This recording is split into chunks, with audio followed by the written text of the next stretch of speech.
लफ्ज़ कुरान के क्या मानी है? बार बार पढ़े जाने वाली किताब। कुरान मजीद एक साथ नाजिल हुआ या वक्फे वक्फे से? वक्फे वक्फे से। कुरान मजीद के नुज़ूल के कितने दौर हैं? 2 दौर है। कौन कौन से दौर हैं? मक्की और मदीनी।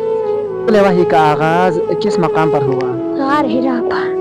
कौन सा फरिश्ता हुजूर सल्लल्लाहु अलैहि वसल्लम के पास वही लेकर आता था? हज़रत जिब्राईल अलैहिस्सलाम। कुरान मजीद में कुल कितनी मंजिलें हैं? 7 मंजिलें हैं। कुरान मजीद में कुल कितने रुकू हैं? कुरान मजीद में कुल 540 रुकू है। कुरान मजीद का नाम किसने कुरान रखा? अल्लाह ताला ने। शाबाश। कुरान मजीद में कुल कितनी सूरतें हैं जो बगैर बिस्मिल्लाह के शुरू होती है? 1 है। शाबाश। कुरान मजीद के उस सूरे का नाम बताए जो बगैर बिस्मिल्लाह के शुरू होती है? सूरह तौबा। शाबाश।